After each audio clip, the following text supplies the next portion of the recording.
a todas as outras mulheres do Brasil que lutam em defesa das nossas crianças, das nossas adolescentes e das mulheres. Dizer que a voz de vocês dentro desta casa é extremamente fundamental diante dos horrores que a Câmara dos Deputados tem tentado aprovar de maneira constante. Querem enfiar bíblias, terços, ideias nos úteros das nossas crianças, querem corromper as nossas infâncias, atacando muitas vezes a comunidade LGBTQIA+, como um grupo que quer destruir a família, destruir a infância, mas o que há de mais brutal quando há de milhares de mulheres e meninas todos os dias no nosso país, a cada 6 minutos, como você de maneira muito triste nos coloca neste encontro. É preciso que nós nos debrucemos cada vez mais sobre essa temática para proteger as nossas crianças e as nossas mulheres, para dar a elas o direito sim ao aborto legal, para garantir que haja políticas públicas de incentivo, de informação e mais do que isso, que o meu projeto que foi protocolado aqui possa tramitar sobre anistia aquelas mulheres que foram criminalizadas por terem praticado o aborto. Nós não podemos aceitar a criminalização de nenhuma mulher, que todo o processo criminal seja revogado para que as mulheres tenham sim o direito à escolha, o direito ao próprio corpo, que ninguém precise levar adiante uma gestação fruto da barbárie, fruto da violência. Em 2023, numa subnotificação, porque nós sabemos que os dados são subnotificados, nós não temos acesso a todos os dados. O Brasil foi denunciado à ONU por conta de mais de 13.000 meninas que se tornaram mães vítimas do estupro. Nós temos hoje um Supremo Tribunal de Justiça que acaba desrespeitando o direito de meninas de poderem acessar o aborto legal. Hoje, inclusive, teve uma sentença de uma juíza que havia prejudicado o acesso à justiça de uma jovem de 14 anos que estava dizendo que não queria levar adiante essa gravidez. Há uma série de outros projetos protocolados em busca de trazer cada vez mais dignidade e olhar. É lamentável que nós tenhamos que estar aqui nesta casa dizendo que criança não é mãe. Isso é uma das coisas mais absurdas, nojentas e asquerosas que nós poderíamos presenciar. Nós não poderíamos pensar que um dia nós precisaríamos nos reunir em uma comissão de defesa dos direitos das mulheres para afirmar que criança não é mãe, que criança tem que brincar, que criança tem que ir para a escola, que criança tem que ser feliz, que criança tem que ser amada, tem que ser protegida, tem que ser incentivada a construir a sua carreira profissional e não levar adiante o fruto de um estupro e de uma violência. Mas nós sabemos o porquê deste debate ainda ser tão conservador dentro desta casa. Nós sabemos, na grande maioria das vezes, quem são os pais estupradores que estupram dentro de casa, nas igrejas, atrás dos púlpitos, e aí venham pra cá, se pintam como homens de bem, dizendo, não, nós não podemos garantir que essas meninas tenham direito ao aborto legal. Vão pra frente dos hospitais que fazem atendimento às meninas vítimas de violência, fazer os protestos nefastos que nós vimos, interrompem atendimentos. A professora Luciane tem uma ação importante no Hospital Cachoeirinha, lá em São Paulo, para a continuidade do atendimento dessas meninas vítimas de violência. Deputada, delegada Adriana, é um absurdo o que nós presenciamos nesta casa. É um absurdo o que nós estamos presenciando no Brasil. É um absurdo o quanto a agenda do conservadorismo tem se colocado diante da vida de mulheres, meninas e crianças no nosso país. E que bom que vocês estão todos os dias nas ruas, nas redes sociais, fazendo esse trabalho de conscientização, porque as Big Techs também foram cooptadas por essas agendas e serviram de instrumentos para legitimar esse discurso e empurrar a vulnerabilidade meninas e crianças não só no Brasil, mas no mundo inteiro. Aqui nós trabalharemos duros, deputadas, para que nós possamos garantir a proteção das nossas crianças, o direito ao aborto legal e seguro, porque o aborto já existe, né? O aborto já acontece. Agora é preciso olhar para as camadas que têm direito a esse aborto legal. Quais são as meninas e mulheres que podem abortar e voltar viva para suas casas? Esse debate também permeia um debate de raça, esse debate também permeia um debate de classe, esse debate também permeia uma série de outros valores que nada tem a ver com proteção à vida, com proteção à infância ou com qualquer outras narrativas. Por isso, parabéns pela importante iniciativa, parabéns pela exibição desse filme que eu tenho certeza será de uma sensibilidade profunda. Infelizmente eu não poderei estar aqui para assisti-lo aqui, mas peço que me encaminhe porque quero poder assistir e também peço o apoio das senhoras para que nós possamos pautar os projetos que estão aqui, pressionar os deputados a levar adiante, não esses projetos ridículos do nascituro, de sei lá mais eu o que, sei lá eu o que lá, levar projetos adiante que de fato traga dignidade à vida das nossas mulheres, traga dignidade à vida das nossas crianças, gritar aos quatro cantos do Brasil que criança não é mãe, não vai ser mãe, não deve ser mãe e que a gente precisa esgotar inclusive esse debate. Nós não queremos mais continuar dizendo que criança não é mãe, nós queremos parar de conseguir, de colocar mãe e criança na mesma frase, que as nossas infâncias estejam protegidas, que as nossas crianças estejam protegidas e que as senhoras saibam que aqui dentro desta casa as senhoras terão sempre com quem contar na defesa da vida das mulheres, na defesa da vida das crianças, pelo direito sim ao aborto legal e pela anistia a toda e qualquer mulher que procurou um aborto e foi criminalizada. Agradeço, presidente, a Vossa Excelência por ter permitido que nós pudéssemos falar. Eu e a professora Luciene vamos ter que sair correndo para as nossas atividades, mas seguimos aqui empenhada na luta em defesa das nossas crianças. Não, pode concluir, presidente. Obrigada.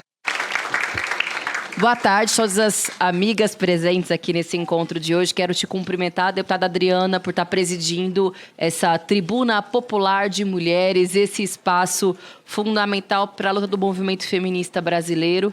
E cumprimentar todas as companheiras, entidades, movimentos sociais, organizações, ONGs que estão aqui presentes, que têm cumprido com um papel histórico fundamental e, sobretudo nos últimos anos, de uma ofensiva da extrema-direita contra os direitos das mulheres, os direitos das crianças e, sobretudo, os direitos sexuais e reprodutivos, né? Perpetuando uma lógica de violência, de aprisionamento dos corpos, de maternidade compulsória e de violação de todos os direitos da infância brasileiras.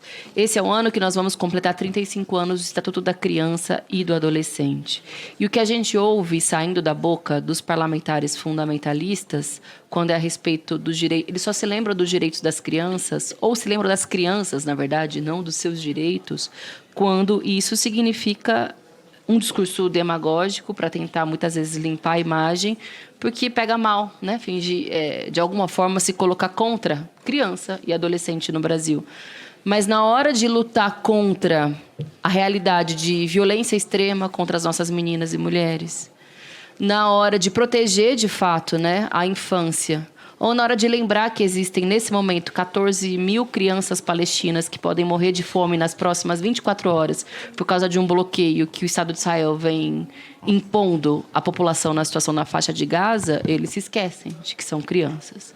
Nos últimos anos, vocês, sobretudo, né, o movimento feminista organizado, foram fundamentais para barrar uma série de retrocessos absurdos aqui na Câmara. Me lembro que ainda na última legislatura, sob o governo Bolsonaro, tentaram avançar com o Estatuto do Nascituro, resgataram essa aberração anos depois. E por semanas a gente ficou aqui na Comissão de Mulheres, tinha inclusive uma turba enfurecida na porta aqui da Comissão de Mulheres, nos impedindo de entrar, tentando constranger as ativistas e as parlamentares. O ano passado foi marcado, entre tantas outras coisas, pela forte mobilização contra o PL do estupro, que foi uma mobilização extremamente vitoriosa. Assim, a gente não pode... a gente tem que dar a gravidade da situação, mas a gente também não pode diminuir as nossas vitórias. Porque era num momento em que muitos setores, inclusive, apostavam que não tinham o que fazer, de que, assim... Tem uma ofensiva da extrema-direita, eles são maioria no Congresso Nacional. Em tese, existe um sentimento da população contrário a debater a temática do aborto, da defesa, ao menos daquilo que a gente conquistou ao longo da história, e que, portanto, não há o que fazer. E o movimento feminista sabiamente disse, não, a gente tem que apostar na luta, na mobilização, na consciência das mulheres brasileiras. E foi por isso que foi possível barrar. E aí, principalmente depois que o ex-presidente da Câmara foi também nomeado e responsabilizado pela operação absurda que ele fez aqui na Câmara de tentar aprovar na calada da noite, sem que houvesse reação. Houve reação e foi barrado. E depois um momento muito difícil, que foi o avanço da PEC do estupro, né, na Comissão de Constituição e Justiça, que infelizmente, aí sim fomos praticamente pegas de surpresa, houve pouco tempo de mobilização e que avançou. Não é simples para eles modificarem a Constituição, mas fato é que avançaram, né, uma etapa ali na CCJ. Eu coloco tudo isso para reforçar o quanto a nossa luta segue forte, segue viva. Há uma série de projetos de lei protocolados aqui na Câmara, né, pelas deputadas feministas, no sentido de tentar também construir uma contraofensiva. Quero citar 2 projetos que o nosso mandato protocolou. Aliás, destacar um, que são alguns deles, mas que torna o crime de tortura negar direito ao aborto, que é o PL 998 de 2023, e também um que foi criado durante a gestão Bolsonaro ainda, que cria uma zona de proteção nos hospitais onde são realizados abortos legais. Foi lembrado, né, o caso da criança de Santa Catarina, enfim, que se deslocou até o estado de Pernambuco, depois de muita tortura para conseguir realizar o direito ao aborto. Então, nós protocolamos à época esse projeto de lei. Mas, enfim, a minha saudação fica nesse sentido, que a gente sabe que eles não estão descansando, né, os fundamentalistas, sobretudo depois da volta do Donald Trump à presidência da República, à presidência dos Estados Unidos, porque a agenda fundamental deles é essa, é o retrocesso nos direitos reprodutivos, é o cerceamento às mulheres, sobretudo as mulheres negras, as mulheres latinas. E, portanto, aqui do Brasil, a gente sabe o quanto esses uns e outros idolatram, né, Trump e a agenda trumpista para o Brasil também, para o restante do mundo. Mas que aqui, da nossa parte, seguiremos em luta, seguiremos mobilizadas, atentas, fazendo todo o enfrentamento no Congresso Nacional e, sobretudo, nas ruas do Brasil, que foi o que possibilitou conquistas e travar esses retrocessos profundos. Por fim, porque eu já estou falando há bastante tempo, nós temos uma oportunidade, deputada Adriana, de, na Comissão de Constituição e Justiça, aprovar a revogação da Lei da Alienação Parental, que é a última... que, aliás, é muito importante, porque é a última comissão aqui, é terminativo na CCJ, depois disso vai direto para o Senado, então não precisa passar pelo plenário. E o presidente da CCJ, ele já colocou como pauta prioritária a ser apreciada esse ano, mas a gente sabe que não é automático, não cai do céu. Eu junto com a deputada Fernanda Melchione e a Vivi Reis, sou autora desse projeto de revogação, que está com a relatoria da deputada Laura, do Rio de Janeiro. Então, eu queria aqui propor da gente construir depois uma reunião para pensar a mobilização para que a gente possa aprovar esse projeto na CCJ. De incidência sobre as bancadas, os líderes, porque eu estou muito otimista e confiante de que vai ser possível. Na Comissão de Previdência Social, quando esse projeto passou, foi por unanimidade. E na Previdência, vocês sabem, há muitos deputados conservadores e fundamentalistas que poderiam se opor e que deixaram o projeto avançar. Então, eu ia propor, não tenho data, porque eu, inclusive, vi agora aqui, eu falei, gente, a gente precisa reunir essa mulherada toda que já conquistou tantas coisas importantes para que a gente tenha mais essa conquista esse ano na CCJ. Então, vamos se articular, buscar essa reunião para que, de preferência ainda nesse semestre, a gente consiga garantir que a Câmara aprove a revogação da Lei da Alienação Parental. Obrigada, estamos juntas.